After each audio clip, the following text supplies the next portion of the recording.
ये ज्ञान तो है यानी परम संत के लिए, ये परम संत के ऊपर लागू हैं ये सारे नियम, और हमने ला रखे नकलियां के ऊपर। लेकिन परमात्मा कबीर जी ने कहा कि झूठे गुरु के पक्ष को तजत ना लावे वार, झूठा गुरु हो तो तुरंत तुरंत त्याग दे। और सही गुरु मिलने के बाद फिर मन में आपके कोई दोष रहता है, फिर आप नाम रहित हो जाते। तो बेटा मैं पहले आ जाता, तुम फिर भी धक्के खाते। मैं इसलिए देर से आया हूं कि तुम्हारी सारी फड़क निकल ले और तुम इन सारे संतों ने टटोल लो पहले, नहीं तो फिर बात बिगड़ जाती। तो दोनों कहने लगे महाराज जी यह बात आपकी 100 की 100 सच्ची, 100%। क्योंकि आप तो एक सिंपल से आदमी और उनका बोलबाला हमने कति परख के देख लिया, उनके पास ये शक्ति नहीं थी।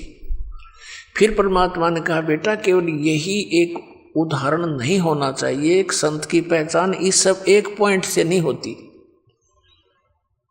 संत की पहचान उसके ज्ञान से होती है। अब सुनो मैं तुम्हें ज्ञान सुनाता। परमात्मा ने उनको कई दिन तक अपने द्वारा रची हुई सृष्टि का ज्ञान दिया। तो कहने का भाव ये है कि वो जो सूखी टहनी लगाई थी कबीर परमेश्वर जी के चरणामृत से वह हरी भरी होगी थी, उस टहनी ने एक बहुत बड़े वट वृक्ष का रूप धारण कर लिया। अब वो पूरा मंगलेश्वर गांव भी वहां से खत्म हो गया, इधर उधर जाकर बस गए, क्योंकि वो एक टापू सा है और उस टापू को नर्मदा नदी ने अपना दोनों तरफ से चारों तरफ से घेर रखा है। वहां नर्मदा नदी, नर्मदा दरिया दो भागों में बंटकर आगे जाकर फिर एक होकर समुद्र में गिर जाती है। तो वहां टापू बना रखा था, वो टापू था वो मंगलेश्वर गांव। तो अब वहां कोई नहीं रहा, वहां जब टापू में वो बदल गया तो बाहर आके रहने लगे। वहां अकेला वो वट वृक्ष रह गया। उस वट वृक्ष के विषय में बताया है कि लगभग 900 एकड़ में का घूम गया, फैल गया। लगभग 600 वर्ष पुराना वो वट वृक्ष आज भी विद्यमान है, जीर्ण शीर्ण हो रहा है। उसको अब लगभग 1.5, 2, 3 एकड़ में अब भी है। और वहां कबीर पंथ का एक महंत पद से ये परंपरागत वहां एक आश्रम है, उस वट वृक्ष के नीचे ही, बड़ के पेड़ के नीचे। और वो केवल महंत पदवी इसलिए रखी गई थी कि ये यादगारें, जो अद्भुत लीलाएं घटनाएं घटी हुई हैं, ये सुरक्षित रहें इस पिछली पीढ़ी तक के। कबीर परमात्मा के द्वारा की गई लीलाएं आज भी उनके अवशेष बकाया है। तो पुण्यात्मा उस वट वृक्ष को देखने के लिए पहले हम गए बांधवगढ़। बांधवगढ़ के अंदर कुछ नहीं पाया। वहां उनका धर्मदास जी का लड़का था नारायण दास, वो परमात्मा की शरण में नहीं आया था। फिर परमेश्वर कबीर जी ने आदरणीय धर्मदास साहिब जी को अपनी कृपा से 60 साल की उम्र हो चुकी थी उनकी, धर्मदास जी की, तब एक संतान, एक पुत्र दिया था।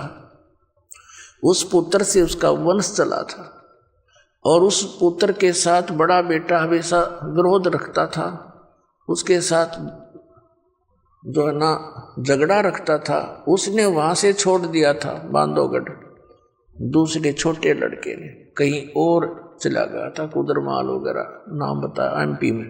तो बांधवगढ़ में वो हमारे साथ था, वो हमारा सेवक। उसने बाद में बताई दास को फिर ये बातें। तो उसने जाकर के बांधवगढ़ में जो महात्मा से दिखे थे उनसे बात करी, अलग से चर्चा की, ज्ञान गुण की बातचीत की। फिर हम वहां से चल पड़े वट वृक्ष देखने। हम वट वृक्ष पर पहुंचे तो वहां एक महंत था, अच्छी गद्दी लगा रखी, एक झूला के ऊपर बैठा वो, और एक दो उसका सेवक उसको झुला रहा था। तो उससे उसने एकांत में बात करी, हम कहीं उधर अपने बैठे थे। उससे पूछा, जी सार नाम क्या है, सतनाम क्या है? वो कहने लगा, मुझे तो मालूम नहीं, मेरे मामा जी की दुकान थी, मेरे मामा जी रहा करता यहाँ पर महंत, उसकी मृत्यु होगी, मेरी तो लकड़ी की दुकान थी, मुझे यहाँ बैठा दिया, मुझे नहीं मालूम यहाँ क्या है। हाँ, इतना अवश्य है कि ये वट वृक्ष के विषय में जानता था, बाकी सार नाम के बारे में मुझे नहीं मालूम।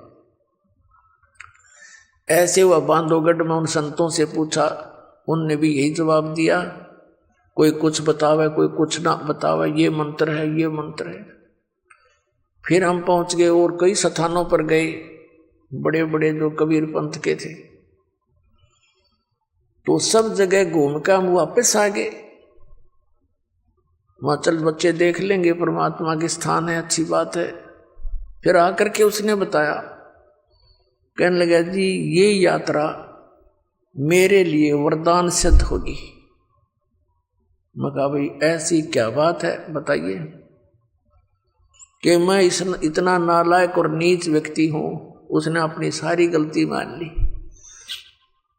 कि मैंने ये सोचा था कि कबीर तो परमात्मा है ही है, कबीर जी तो इस मत को सकरा को नहीं, सारे प्रमाण आपने दिखाए थे।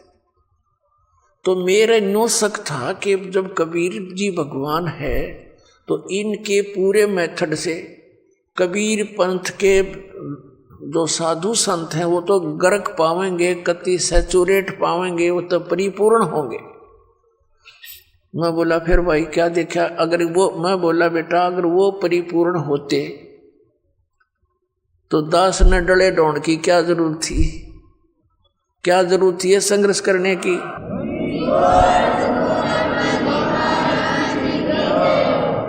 इस दास ने क्या जरूरत थी फिर इस पंगे में पा देने की? सारे सबको मैं बताऊं इनका ज्ञान गलत, इनका ज्ञान गलत और यह ज्ञान सच्चा।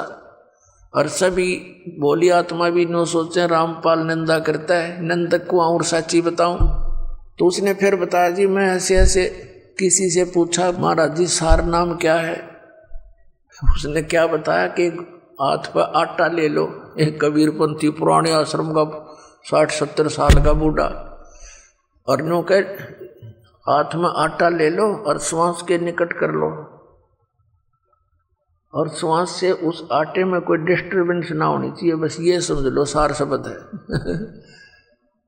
वो कहने लगा, अब मेरा तीसरा पेटा भर गया, ऐसी दृढ़ता आई, हे भगवान ये तो कति नरे खाकी बैठे हैं, किसी के पास भी कुछ को नहीं। और फिर उसने बताई, जी मेरे मन में इतना नालायक हो, मेरे मन में ये दोष आ गया था। माँ भाई कोई बात नहीं, ये तो आवेगा और इसका समाधान भी भगवान करेंगे, जिन पुण्यात्माओं पर रहम करेंगे। वो दिन है आज उस बच्चे को ऐसा दृढ़ निश्चय हुआ इस दास के इस सारे ज्ञान पे, और उसका जीवन सफल हुआ, ना तो फिर मार खा जाता कितने। तो पुण्यात्माओं, अब बोली आत्माओं के ऐसी समस्या और आवेगी। एक और परिवार था, राधा स्वामी पंथ से आया था सन 2003 में, पूरा परिवार आया यहाँ पर, दीक्षा ले ली क्रोथा आश्रम में, और अच्छी लगन से लगे रहे। फिर उनके मन में भी यही दोष पैदा हो गया, सारा ज्ञान समझकर, कि भाई अब दामा खेड़ा के अंदर धर्मदास साहिब जी की गद्दी से संबंधित संत बताए हैं। कोई सिर फिरा मिल गया उनको दामा खेड़ा के गद्दी का कोई भक्त, उसने बता दिया उनको कि पूर्ण मोक्ष चाहिए तो दामा खेड़ा गद्दी वालों से ही होगा। कबीर साहब ने उनको वरदान दे रखा है। अच्छा, उनको झाड़ा लाने का वरदान दे रखा है, कनपेड़ झाड़न का। कबीर साहब ने तेनों बता रखा, जो सच्चा नाम देगा उससे मोक्ष होगा। सतनाम तो वंश से नहीं, नाद से होगा। यानी आज तक किसी ने देख लो, नाद वाले जितने यानी वचन के से उनसे ही हमारा पंथ उजागर हुआ है। और जिसके पास सही नाम है उसी से मोक्ष होगा, किसी पीढ़ी से। उनका वह बात पक्की जच गई। अकरामपाल तक कल 5-4 वर्ष से लगा नाम देने, और वो तो बहुत पुराना बताया। यहाँ से छोड़कर वहाँ चले गए धक्के खान। उन्होंने सतनाम प्राप्त हो चुका था। सारनाम तो मालिक ने कहा था भी थोड़ा सा और रोशनी हो लेने दे, फिर जल्दी दिया करेंगे, अभी तो थोड़ा खींच कर लेना है, समय बढ़ाना है। तो उन्हें जाकर पूछा जी हमने नाम दे दो, दामा खेड़ा पहुंच गए। वो बोले भाई ठीक है बैठो नाम देते हैं। उनने सुना दिया पूरा शब्द, अदर नाम अमर नाम पाताले सब सिंधु नाम, यही हंस का काम।